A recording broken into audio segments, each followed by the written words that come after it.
Alright, well, welcome back to Lesson 2 of the first tutorial series on 3D RAD. You're here because you want to make games, and in the last lesson I showed you your new office, and I showed you the options in the menu and what the screen that you're looking at actually means. So in this lesson, which I've entitled Terrain Car Syndrome, and I'm going to explain what that means at the end of the video, but this is the crucial point. This is the pivotal moment in your career where you are actually going to learn this software, and hopefully it's going to make you realize in your mind just how wonderful it is and how easy it is to use.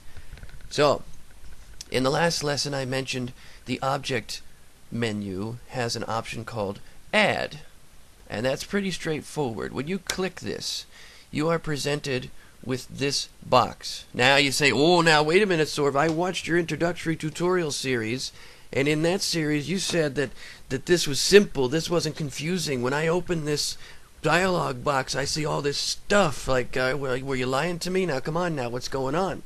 Well, now put down your pitchforks.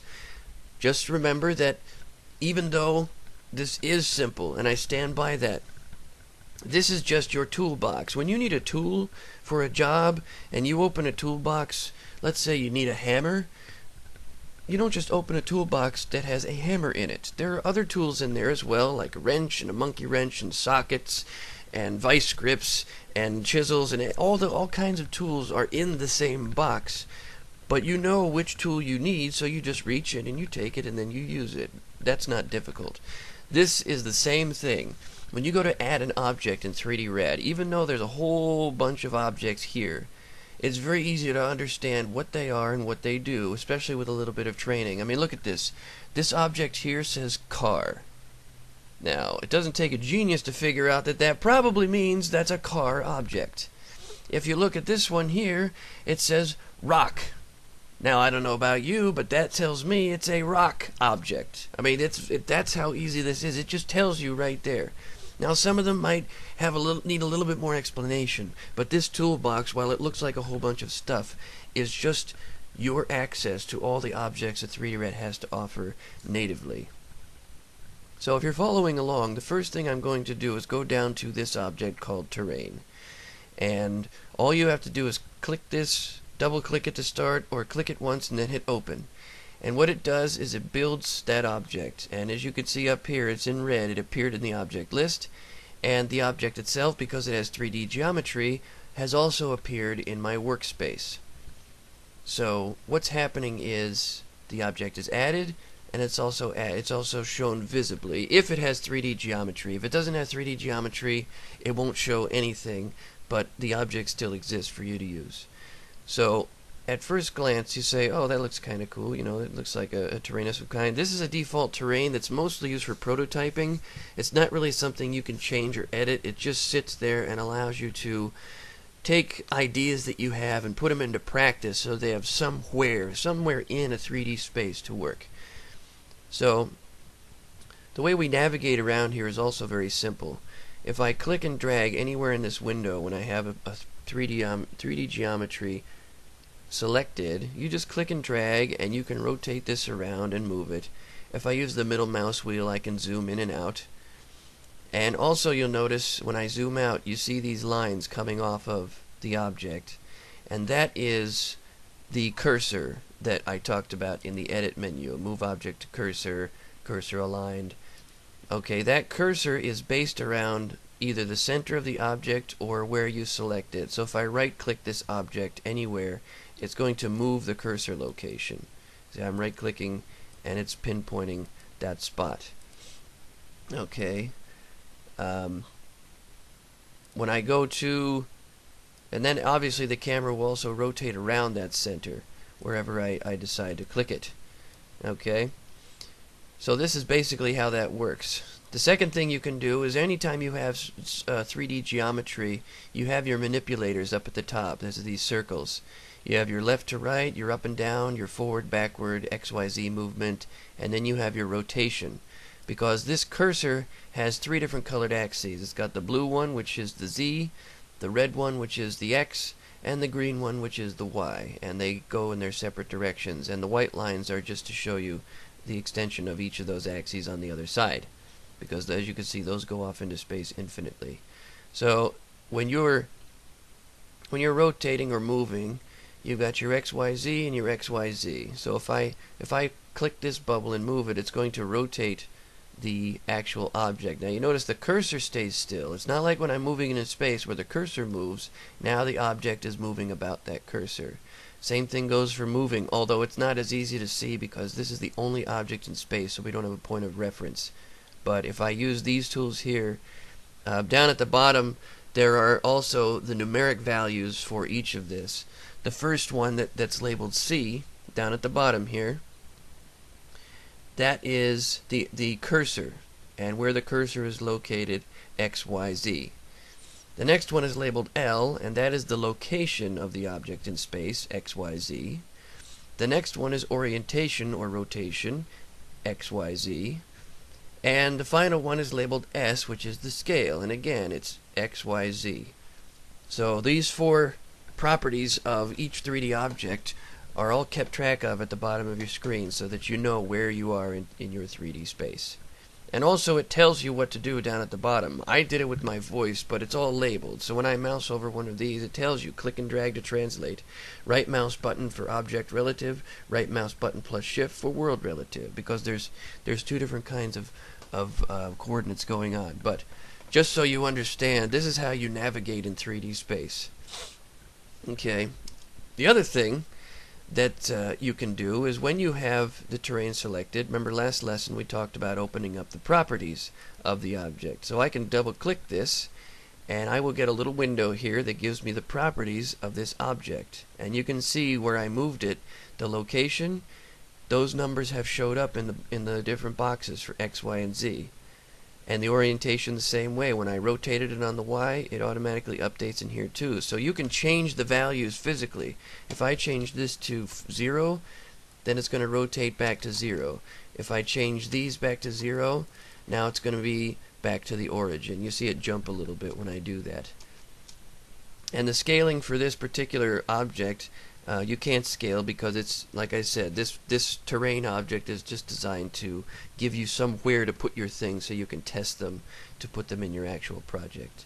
I'm not going to go over the individual properties of this now because that's for a later lesson when you want to get into more details, but this is how we do it. So now that you understand how that works, I'm going to start adding more objects to this project, and I'm going to teach you how to link them, and then you'll understand why it's called terrain car syndrome. The next object I'm going to add is the car object. Very conveniently labeled. I'm going to double click that.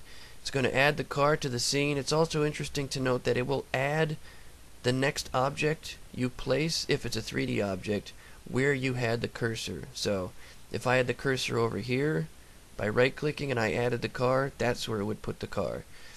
And also, if I use the edit menu to move the object to the cursor, wherever the cursor is, I say move object to cursor. When I click this, the program will now wait. It says please select object to move.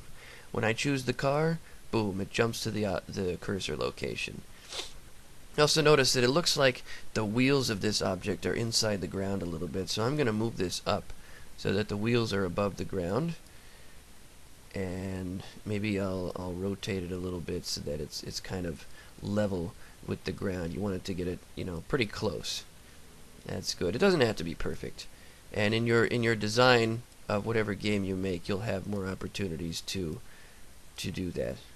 So I'm just rotating this and getting it set so that it's pretty much on the road. That's good enough. All right.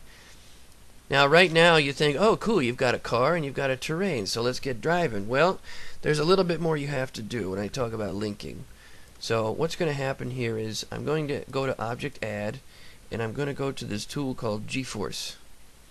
And when you add GeForce to your project, you are now enabling physics.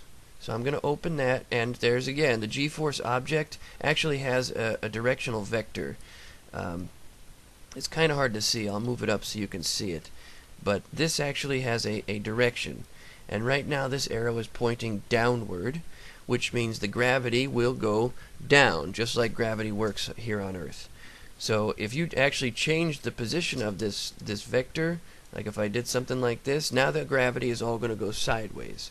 So you could create some interesting physics just by changing the path of the gravity. And you can also do radial gravity, by the way. But just as it stands, now we've enabled physics in the program simply by adding this object. However, it's still not perfect because we have to link the objects together. Now I know I've covered what seems like a lot in this video, but it's really just a matter of adding these objects, and now we're going to link them together because we want the program to understand the relationship between the objects. And very simply put, the car is the object you're going to control. The terrain is the object that you want it to collide with so that you can drive around. And the g-force is the gravity that will keep it on the surface. So how do we link these together? Well, in the object hierarchy, every object you add is going to have a little checkbox next to it. And when you click that checkbox, a little check mark appears. And when that check mark appears, it is considered linked to whatever object you have chosen. Okay? If I choose the car object and I select the g-force object, now the car is linked to the g-force. If I select the g-force with that link, you can see it's automatically put a check mark in the car because those objects are considered linked. I also, with the car selected, want to select the terrain object. So now the car is linked to both the terrain and the gravity. And when I run the simulation, what should happen is I will be able to drive around on the terrain. So when I hit the space bar, there we go, it's moving, and by default the arrow keys are set. So now I can drive this around, and oh my goodness, look at that. It really is that simple, folks. And the reason I call this terrain car syndrome is because in a lot of cases, this is as far as people get. And they say, well, you know, the camera's not moving, it's just staying still. Yes, we can add a camera object also, but for the purposes of this tutorial, I just wanted you to see how this works. See, there's the car up in the distance driving along the hillside. But it's reacting to real physics. Oh, it's just bouncing around. So that's it. That's how easy it is to make this work. And the key points to understand from this lesson are how to navigate in 3D space and how to link. So in the next video, I will show you some more details, because if you can get past this terrain car syndrome, you are on your way to making games. But this is a great way to demonstrate how to link objects and how to interact with them. And we're going to go over the toolbox and some of the things inside that, and we're going to look more detail at how the properties work. So thanks for watching, and I will see you in the next lesson.